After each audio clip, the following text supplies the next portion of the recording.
Innamas shadaqatu lil fuqara wal masakin wal amilina 'alaiha. Yang kedua amil. Nah, saya ingin mengingatkan saja, amil adalah orang yang mengurus zakat. Dia berhak mendapatkan gaji dengan wajar. Man kana faqiran falyakul bil ma'ruf. Maka batasan wajar itu apa? Batasan wajar adalah ya UMK kalau di Indonesia. UMK. Kenapa amil dikasihkan harta zakat? Karena amil ini yang ngurusin orang miskin. Tujuan dari zakat adalah pengentasan kemiskinan. Tiba-tiba ada orang ngurusin zakat dan dia nggak bekerja karena sibuk ngurusin zakat.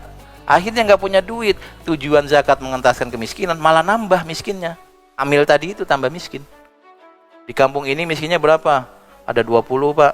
Ya sudah, Anda jadi amil zakat. Tahun depan dievaluasi, miskinnya gimana? Nambah 1 Pak. Siapa? Saya. Ya. Kenapa?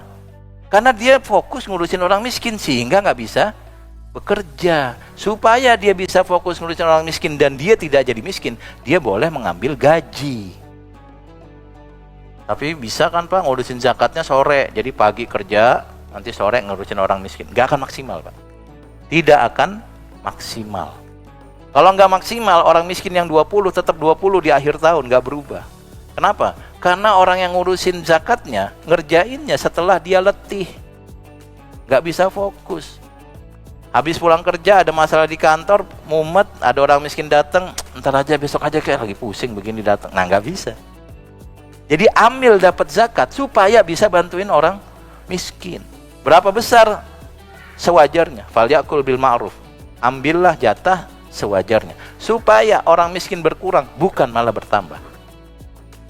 Nah, sekarang bagi orang-orang yang menjadi amil, saya kan dulu juga bekerja di las, Pak ya, las besar ya.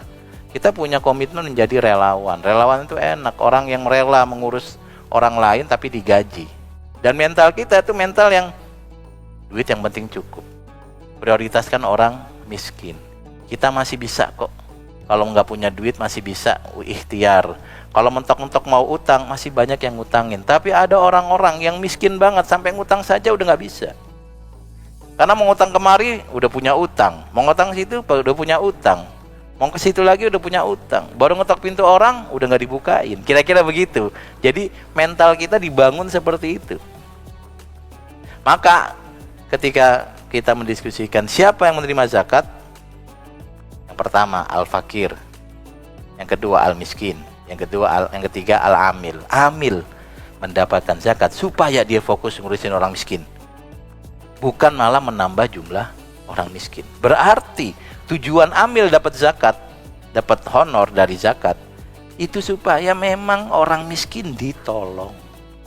Ini orientasi zakat memang untuk orang miskin, Pak ya.